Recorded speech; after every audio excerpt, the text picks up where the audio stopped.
everyone. We are so glad that you are here today. I am Dara. I am the host of this podcast, Designed to Win, Ripple to Wave. Today, I have a very special guest with me, and I'm so glad that she got to join me today. This is Valerie Mukanga, and I am very pleased that she has agreed to come and talk a little bit about her story today. This podcast is about talking about our purpose and where God has called us to be and how we got to our calling in our life. And so Valerie's agreed to come on and talk about her story a little bit and share with us today. So I'm not going to ask her a lot of questions right up front. We're just going to dive right into it. And I'm going to turn it over to her and kind of let her talk about her story. So, Valerie, you're up. Thank you. Thank you so much for having me there. It's such a pleasure, such an honor to be invited on your wonderful podcast to be a guest. I truly appreciate that. So I am Dr. Valerie Mukanga. I'm a dentist, a general dentist, and I actually am the CEO and founder of Healing Wings Dental, which is my private dental practice here in Dallas, Texas area. It's more like in Arlington to be precise. So I was asked to talk about my story. How do I get to the point where I am at right now? So I'm going to go not from the very beginning as far as I was born on such a date, but Right. I don't know if we have enough time for that, but we can always have you come back. So I am actually originally from the Democratic Republic of Congo, but I was born in Belgium.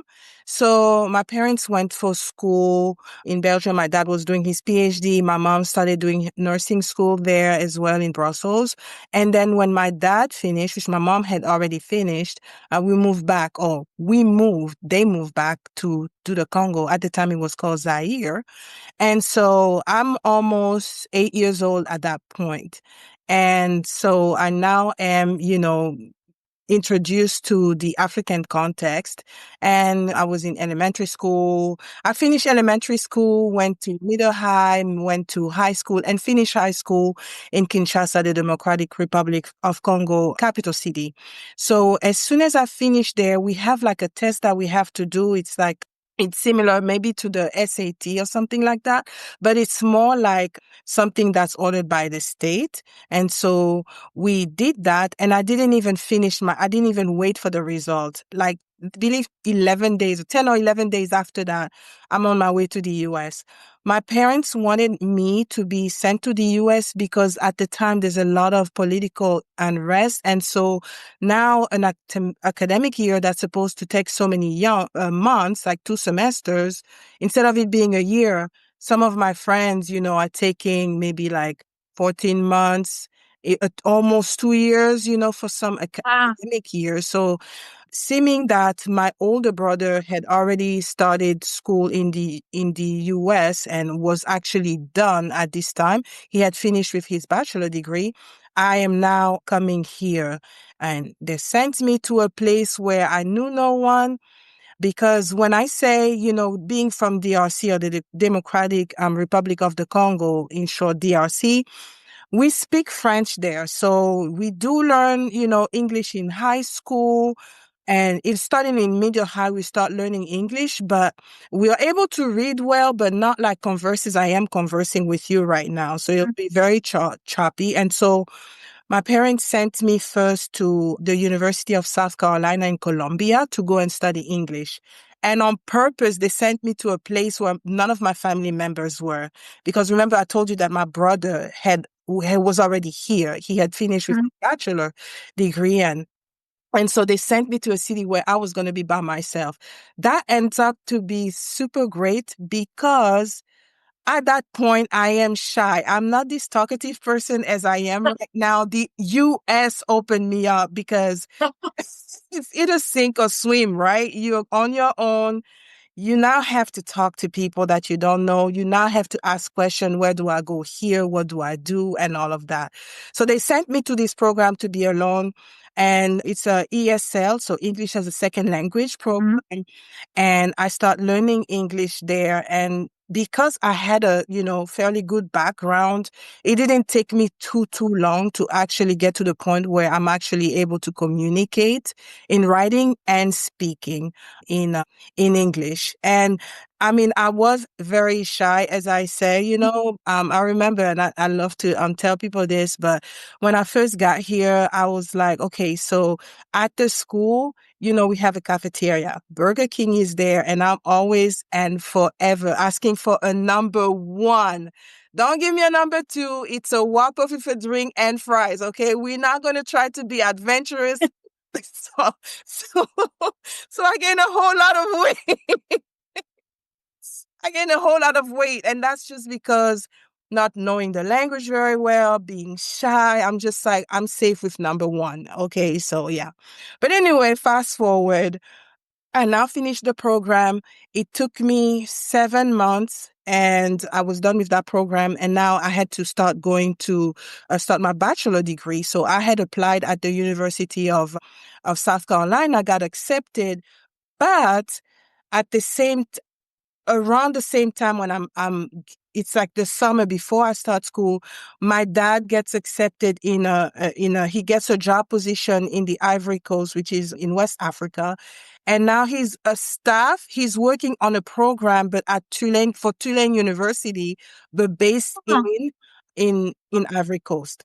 So now instead of going to USC, I'm now going to Tulane University in New Orleans because I have free tuition. It's a private school, super expensive. No God, it is. tuition. Talk about God's hand there, right? The timing of God, like Wow. right at the right time. And so all they helped me, pay for was room and board and, Wow. me to eat and things like that, my books, but like tuition was fully covered. And we thank God for that. So I finished after 4 years, I was done. I had a bachelor in biology and I finished there. But then I was like, initially I wanted to be a physician. I grew up wanting to be a physician. But while I was going in school, a friend and my friend Louise and I, we went to see an academic advisor at Tulane. And the one told us, he said, as a foreign student, I don't really encourage you to pursue medicine because, it's long and then financially and all of that, probably try to find something else. So from that point on, I'm like confused. I don't know what to do anymore. Do. Wow. I'm like confused. I don't know what I want to do.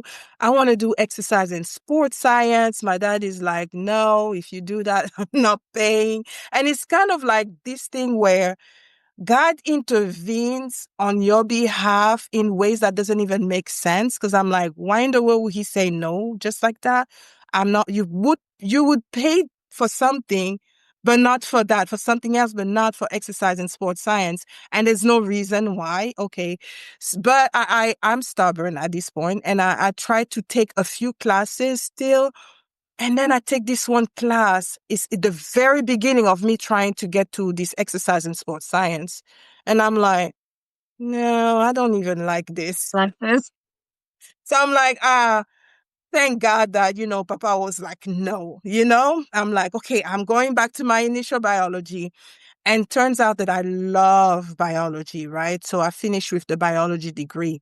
But still, even after graduating, I'm like, I don't know what to do. So then I decided to take a few classes of computer science classes. And because, they're saying that, if you do computer science, you make a lot of money, Uh, blowing money and stuff. And I'm like, okay, so I take this one course, Pascal, and I'm like, it's kind of, what you call it? I forget the term of it, but I passed that class with a B and suffering through it, right? I'm like, oh, I'm like, okay, so now the next step was to take C and I'm like programming and I'm like, my brain just, no, I don't get this. My brain does not function like this. Let me just get out of it. And I was already done. So I stopped taking classes. And then, but I was still, going to school, to the library and stuff like that while I was looking for a job because it took me one about a year for me to actually secure a job after getting my bachelor degree. I was trying to work in a lab, a biology type of lab where they did research or did any kind of, experiments, but it was very hard. I couldn't really find openings except for like things like in Boston, Massachusetts, and I was in New Orleans. But yeah, so I was still going to the library and things. I eventually found a job through this temporary agency. I worked at this place called GeneScan. I met quite a few friends. In fact, one of them I'm still a very good friend with to this day, John Dale. But anyway, I start working in a lab, and what moved me from there, because I knew okay, so as I'm still going to the library, one day I'm like getting out of the library and I want to go home. And so I'm going to there was like a shuttle that would take you, close to where you were or your neighborhood. So I was waiting for the shuttle and I was walking towards the shuttle and I just hear like a distinct voice and it says dentistry. And I'm like, dentistry? Yeah, dentistry. Okay, dentistry. So that's how, crazy enough, I got into this whole idea of becoming a dentist. Okay, so when I said that I wanted to be a physician, I said I wanted to be a doctor because back home we don't make a necessary distinction. A doctor, there's no differentiation between a physician and then other types of doctors like Mhm. In the medical field. vets, yeah, in the medical field. So I'm like, okay, so now I have to start studying for the test, and procrastination, being distracted with like church programs and such. I'm like so involved at the church whereby it's nothing wrong with that. But when you have a calling, you have to work towards it. Because I came from a church where a lot of people were called in the fivefold ministry, and I was Mm. not necessarily called in the fivefold ministry as, in a typical way that you would think. And so, So mhm, So can we talk about that really quick? That's mhm. one of the things I wanted to talk about, we kind of talked about ministry, and I'm glad you mentioned that because, you can be super involved in the church and do activities in the church and think this is where my calling is because I feel called to do ministry, but ministry can be many different things. And we talked about that a little bit. And I think that's what you're kind of starting to lean into. But how did you know that you weren't, even though you were really involved with the church, that this was not your calling, so to speak, or your ministry? I'm sorry, I'm gonna put my mic. No, that's fine. I knew that I was called to be a dentist because I heard that voice Voice. says dentistry. And I knew that because as a Christian, God speaks to you and you can recognize his voice. The Bible says, Thank you. I'm the shepherd and my sheep hear They my voice my voice. They know my voice. They and they will recognize not my follow another. So I knew that, I was to become a dentist. But what I was doing was, I mean, okay, I was involved in a prayer meeting of some sorts in my church. There were like prayer going on for different groups almost like every day. So on Monday, my brother had a Bible study for young adults in my house. On Tuesday, I was going to my friend's women Bible study. On Wednesday, and this is all after work.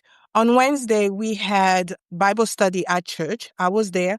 Thursday, I didn't have anything. On Friday, my brother had a Bible study for the youth in my house. No, that was Saturday. On Friday, I was somewhere else. I can't remember. And then on Sunday, we had service in the morning and service in the evening. And I was there. you know? And so I was not like truly investing time into, studying for the test I had to pass to be admitted to dental school. And mind you, it was maybe around 2000, 2001 that I heard that, but it's in 2006 that I finally went to school. Oh, wow. It was a long time. It was a long time. But I remember vividly one day my dad said, but Valerie, like, if you want to study and pass this test, he's a professor at the university in Kinshasa. And he says, if you want to study and pass your test, you have to schedule the test. Because if you don't schedule the test, you will be studying, but you don't have an end goal. Mhm. If you actually schedule the test and suppose you're not ready by the time, you can always reschedule it. But at least you know, Right. okay, I'm giving myself 3 months, I'm going to study. Mhm. And then, if you see that it's maybe like a month, you need more time, you can do that. But at least you're not studying aimlessly as I was doing. And so Yes. that's what I did. And that worked. That worked great. And I was finally ready for my test. But when we were talking about the fivefold ministry, you wanted me to kind of like talk about that. And with that, so you can, in the fivefold, what we call or define as fivefold ministry is you can either be an apostle, a prophet, or a teacher, or a pastor, or an evangelist. Right. And so from what I knew at the time, I'm not called to be any of that, right? Even though there are some people who have dual calling, whereby they will work in what we call the marketplace, meaning just your regular life as whatever you are, and also maybe a pastor or something else, and kind of merge the two. So that's why I said, at the time, I didn't know to be that, but I knew that Mhm. I was supposed to be a doctor. So then I studied for the test. The first time I did pass the test, but I didn't like my score. And I did apply, but no, I did not apply yet. I didn't like my score. So I decided to take the test again. And then when I took the test again, I did way better, but I still didn't like my score. I was like, no. And so initially, even the first time, the University of Tennessee contacted me and they said, if you want to apply, they asked me to apply to the school, but I was like, no, I don't like my score. So I'm going to study again. And I passed the test again. And because I didn't like my score again, now my spiritual dad comes to me and he says, no, I feel from the Lord that you just need to apply from that. That test is good. And you're just going to apply like that. So I did apply and I applied to so many schools and I did not get accepted. That was the first time because I applied twice. So the second time when I applied, I I had so at this point, like you have Hurricane Katrina that moved us Mhm. from New Orleans to Dallas, Texas. And so Okay. even that, with that too, it's like I went to sleep. I didn't want to evacuate because I had some friends that were at my place on vacation. And so I'm like, where are we going? I went to sleep and then I felt in my heart, Dallas. And I'm like, okay. So I told them, okay, I just feel in my heart to move to Dallas, but I don't know anyone there. Thank God one of my friends, who is actually my spiritual dad, knew somebody. So we packed up, we moved to Dallas. But shortly, like maybe a few minutes, maybe like 30 minutes before we leave, one of my friends calls me and she's like, Valerie, what are you doing? And I'm like, we're going to Dallas. She's like, I don't know where to go. I'm like, you want to come with us? She's like, yes. so we, so we leave. There's 4 people in the car. We go, it's in the middle of the night. So we pass the traffic. I'm like, okay, I'm going to go visit, the church, Father's house, and it's going to be great. Then we're going to go home. And this is all because maybe a few years prior, we had evacuated for a distance of 2 hours. It took us 17 hours to get to Lafayette, Texas, and nothing happened. Nothing major happened. So at this point, nobody wants to leave, but I heard to leave, Yeah. left. So anyway, forwarding again, I have now applied, and one of my friends that I had from New Orleans calls me, and she's like, Valerie, so the University of Tennessee is actually extending the application for people who want to apply to the dental school. And they're saying that for the people who went through Katrina, they're extending this. So try to Oh, wow. hurry up and apply. I'm like, okay. So I called the school. I get Dr. Coleman. And Dr. Coleman passed at this point. Right now, he's passed while I was in school, but he tells me, he's like, yes, we have extended. This was like maybe like the weekend before the cutoff time. And so he's like, yes, we have extended, but you have to make sure that you send in your application right on time. Otherwise, you're not going to make it in. Are you hearing what I'm saying? He's talking like a father, very adamant. And I'm like, yes, but I was already, because I had already written my statement. I just need to, adjust it so that, it would reflect what it would be like to be accepted to UT or University of Tennessee. Mm-hmm. And so I do that. I send it to them. I go to the interview. The interview goes well. I had gone with my spiritual dad also there. And then the interview went well, except for I had like a white shirt. I was drinking this grape juice and it fell on my shirt before the interview. But other than that, I was asking the great question. They actually did notice me, but then when it came to having the news or the acceptance, I was placed on a waiting list, and so I was on a waiting list, and I said, okay. And I was not like the first on the waiting list. I was maybe like number 6 or something on the waiting list. Oh, And so one day, I'm now working in Dallas area, and as I'm working there, as I'm working that day, I decided I called in and I said, I'm going to be late. So 'cause I just was feeling some sort of way. I was just tired and, you know, yeah, I was just tired and so I was just at home and I get a phone call from the University of Tennessee. So I pick up the phone and then it's Dr. Coleman on the phone and he's like, "Hi, can I speak to Valerie?" This is she. And then he's like, "Okay, I wanted to know if you're still interested in getting accepted to our program." And I say, "Yes, I'm still interested." "Okay, well, great news because you have been accepted. We have a space for you. Would you like to say yes to this bill, whatever?" And I said, "Yes, absolutely." And so he tells me what to do and all that. And I'm like staying calm.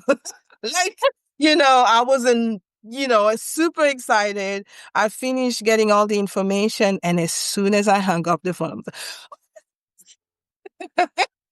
I was so excited. And, that's how I got accepted to dental school and we moved in past the program. During the program, there was a semester that was so hard. So I repeated the semester. That was another situation that was a situation I had never experienced before. So I went into like a depression and, a mini wow. depression mode because I didn't realize that during the time I was fighting panic attacks.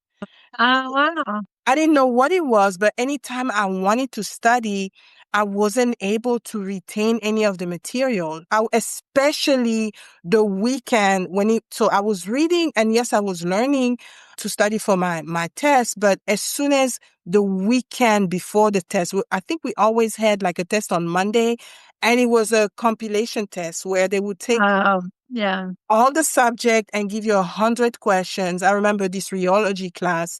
We only had 3 questions. So if you miss one question, you already failed. But that was the situation. But every time it came like the weekend before the Monday, I would read, but it was not reading, meaning like it was not getting into my head. And I just had this palpitation. I didn't know what it was. I didn't even know that it was a condition. So I never saw any help. I never told anyone. And so it was a tough semester. A lot of the people did not do well on some of the classes, but I was the one who ended up not doing well on 4 classes. Wow. So, and some people 3 classes, some people 2 classes. So I was the only one who was asked to repeat the course, to repeat the semester. And Wow. reading the semester meant that you're not going forward. You have to now wait out, the other semester with the normal class and then wait for the next class. And I'm like, gosh, now, I've never Yeah. repeated a year before and that stigma. But, but yeah, eventually I do well, the class that I was in, the next class, they were good. Like they never made me feel like I was stupid or less than. and I got to study and I did so much better. After that, I was so determined for that to never happen to me again. And that even brought like admiration from my professors. They wrote me very, very good letters of recommendation because I was going to do like a residency program, which I did in New York. And yes, I graduated. I went to New York, did my residency program for a year, finished that. And then I went back to Dallas. So when I went back to Dallas, I already knew that even working, I would work for some companies before eventually I would open my practice. And so that's exactly what I did. But just, that complacency where, you're just in a place, now you feel comfortable. And so the idea of, now opening my practice had almost been pushed back just the same way that, trying to go to dental school was like not, forefront.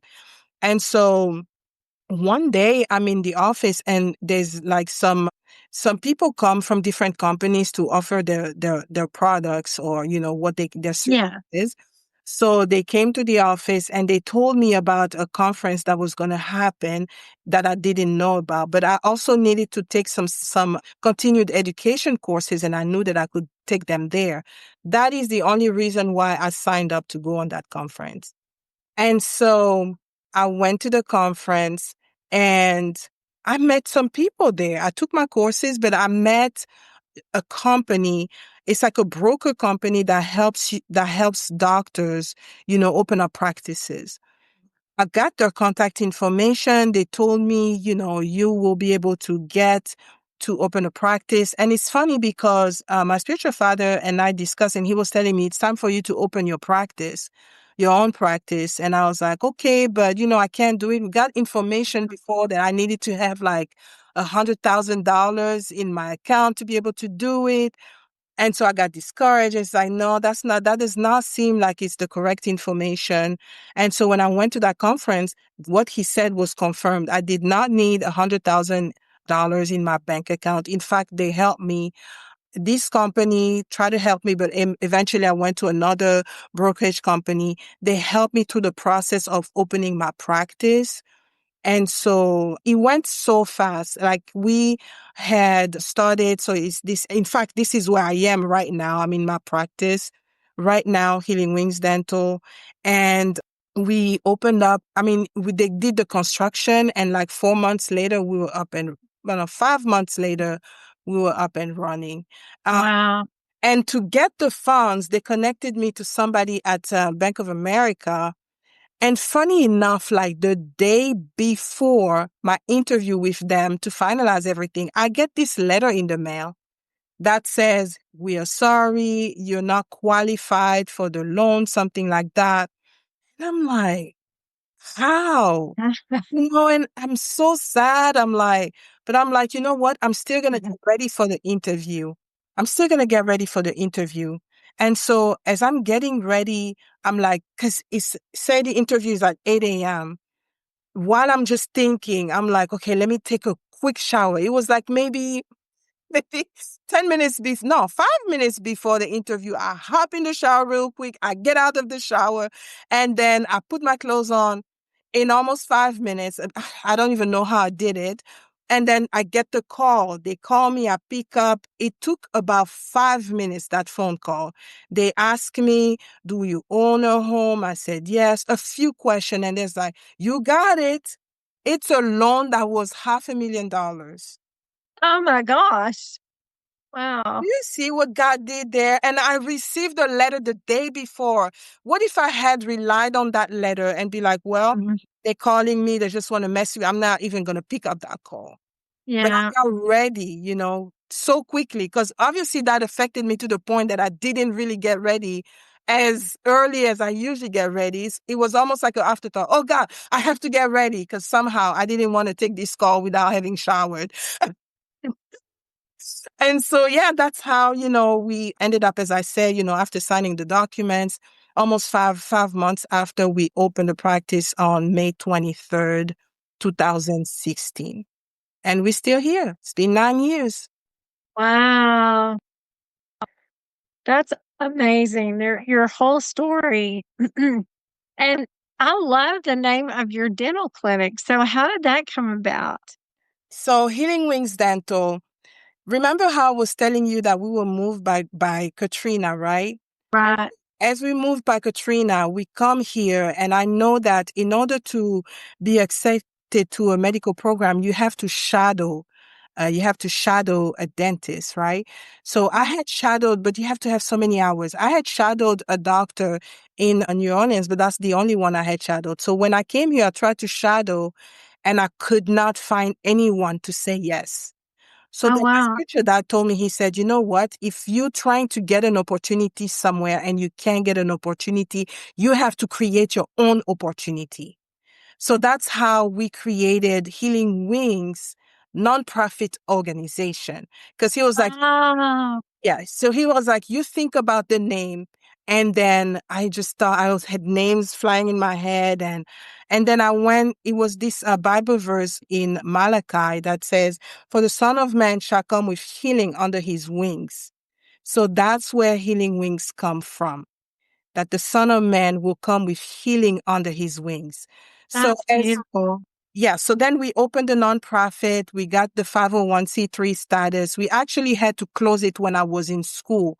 But it is with that then that I go and we did an event at my church. There was like a health fair going on. And we went there, and me not knowing much about dentistry, we just had like some toothbrushes, we had like a poster that would talk about how to take care of your teeth and all that. And thank God they had some dentists there too. So whenever people had like more questions, I would say you can go to the dentist over there and ask the question. But we were just like, we have this board, and we passed out some toothbrushes and things like that. And we took pictures. So during my interview, I had my little folder, and that's what we presented. And Dr. Coleman was at my interview, and he was so impressed because he knew, how prominent my church is around the world. And so he was impressed that somebody who was trying to get to dental school to have, participated in that kind of event. That showed that I really wanted to do that. Wanted to do.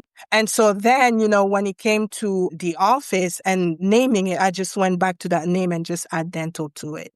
And That's we beautiful. see how the Son of Man bring healing under the wings in this office, because it's not just dental. Sometimes people come with their own issues. They talk about it. I remember there was a patient one time that talked about, he had cancer in his throat, and he asked me to pray for him.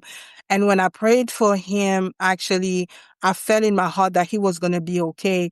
And after so many months, maybe about a year or so, he came to us and said that, he was in remission. He thanked me up to this day, like he's always thanking, and other people with anxiety, they come, and for some reason, God uses us. And while they would come with people initially, eventually they will be so comfortable that they will come on their own and just be healed from that. So, yeah. That is just awesome. That is amazing to me. And you're using your dental practice to just speak into people's hearts and speak into people's lives, and you're helping them with their dental hygiene, which is super important. But that just that you can feel free in your dental office to not worry about what other people think, or other people think, oh, well, she's a dentist. Why would she do that in the office? But to take the opportunity that God's given you to pray for people, to speak into their life, to just show God's love to them. That's just, it makes me wanna just tear up. That's just awesome. I don't know, I think I may have shared this with you, but, one of my previous jobs in another lifetime, so to speak, was working in a dental office, and I did chairside, and I worked in a dental office, but that's such a totally different environment than what you're describing with your dental office, and that's just amazing to me. Yeah. And share a little bit about, before we get off today, share a little bit about what you're doing right now with your, because you're doing a ministry online with your dental office, and then what else you're doing. Would you care to share that? Oh, I would love to. So this brings me to talk about, you remember how I was telling you that I had to actually, take the test and then just my my statement and everything. But my reasons for, because, I couldn't tell them. I was walking, I was going towards the shuttle, and then I just heard this voice like that. That won't really fly, right? Like, really, she nuts? Is she cuckoo? But then I kind of like looked and I noticed that in my family, lots of people had suffered from dental trauma, or so many people had cavities, and I even also, or some people had, bad breath, because back home, like a lot of people go to the doctor only to, I'm talking about physicians only Mhm. if, they have something wrong with them, because, Right. some people can't really afford to go to a doctor. And so when it comes to dentistry, and it's kind of similar with here, we see a lot of people who just go if the tooth is so painful. Now, it's at the point that they have to have a tooth removed. But Right. while I was at Tulane University, one day I got the bad news of my uncle who passed away. And he had passed away because he had dental infection and he ended up having a stroke. It is actually, unfortunately, the day that he went to see a doctor that he passed. It was like, he ended up having a stroke, and he did not survive. So that is also one of the things that, sits at my heart. And I feel like, we need to let people know there's a lot of people who don't go to the dentist because they're scared, because they have had bad, or they had a bad experience. And so, or because of lack of knowledge, they don't think it's that serious. Because a lot of people come and they're like, I don't have, if you talk to them and you pass out your card, they're like, oh yeah, I have a sister. One of my sisters, she's hurting, I'll have her call you. I don't have dental problems. What do you mean? What do you mean you don't have dental problem? You have not had a cleaning. That in itself is a dental problem. Yeah. So then, we started, and that's thanks to one of my mentor. I'm in a mentorship group, and they were telling us that you have to be visible. And so that, gets to be married into our purpose, because now, we have to talk to people about dental issues and why it's important and how to avoid something. And obviously, invite them if they need help, they can come to us. So that's how, that came about. And then I also had a desire that was developed in me in addition to that, I started posting about once a month, something that we call Optimize Your Life. And with that, I invite different people to talk about ways of optimizing your life. So sometimes it may be like a physician we've done, to where people have talked about diabetes, or, they've talked about dental issues as well, or talked about high blood pressure, autism, different subject, and how, can a parent can take better care of their autistic child, or different things like that. But besides that, God had put in my heart to have a podcast that is called The Science of Gratitude. And on that, we speak about the beauties, the miracles that he has done, or how God has helped somebody going from a difficult or tough situation, and what, he had done. And maybe we pinpoint some lessons that they have learned, or have people be prayed for and things like that. But we really just tell people stories and something that they're grateful for, that they're willing to share. Because you know what? The thing is, when you hear that you have gone through, or you're going through a difficult season, and you hear that somebody has overcome something that is, you know, the same thing or similar to what you're going through, it just gives you hope. Say, if they were able to overcome, I can overcome too. And so that's what we started doing. And since May, there's something about May 22nd is when we started the Science of Gratitude podcast. And we get great outcome. I just pray that God can use it some way, somehow, to bless someone. That's beautiful. You're doing such amazing stuff. Just know that. I mean, I have been watching even your lives that you do about your dental office, and the things that you talk about dental care, and the optimize yourself, all of it in your podcast. I love what you're doing. I just see God's hand in all that, and just to listen to you, and And having worked in the dental industry years ago and being one of those people also that was kind of afraid of dentists, just listening to you makes me go, anybody should go see her because anybody would want to have dental care because it Thank just you. really warms your heart. And the authenticity that comes from you is just amazing to me. And that's what I love about you is because you can tell that you are authentic in your care, your compassion, and what you love to do, and that's really serving the Lord and serving His people.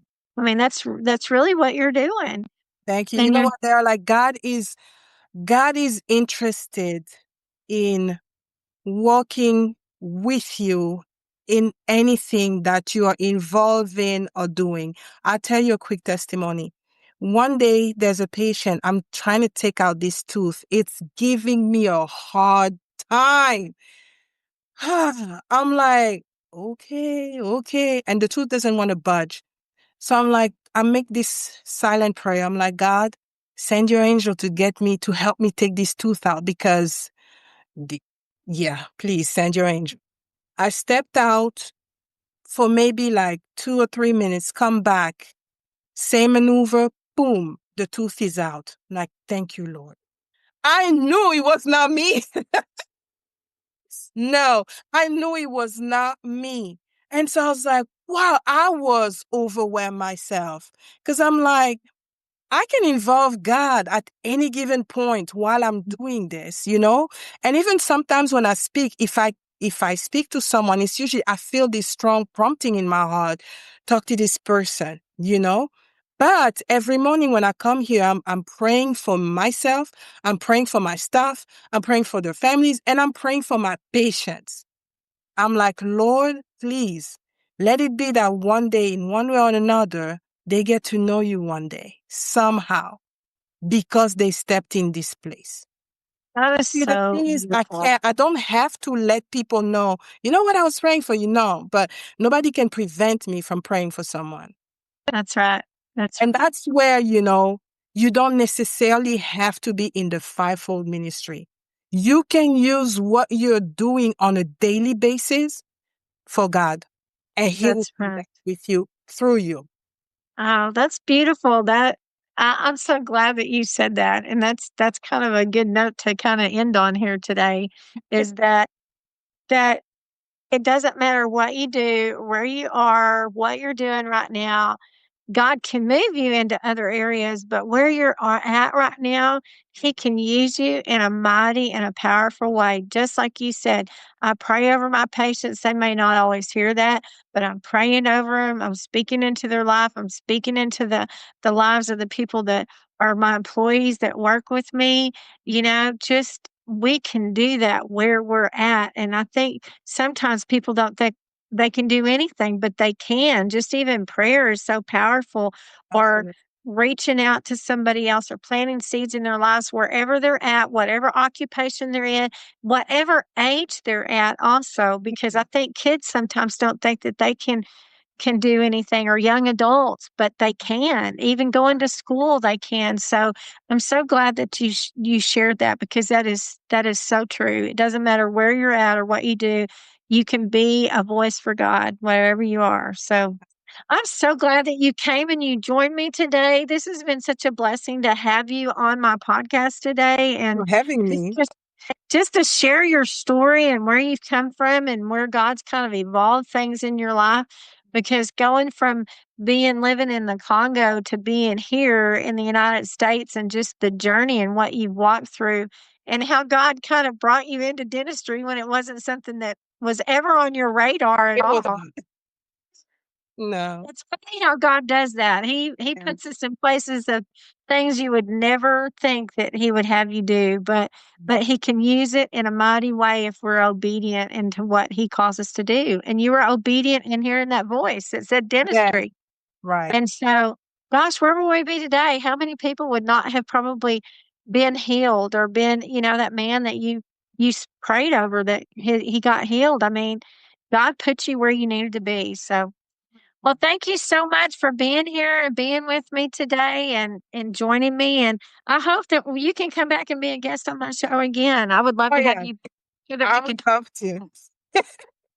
Thank you Okay. so much for having me.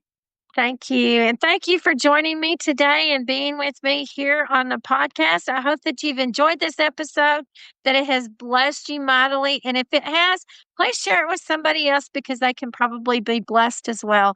So thank you for being here, and we will see you next time.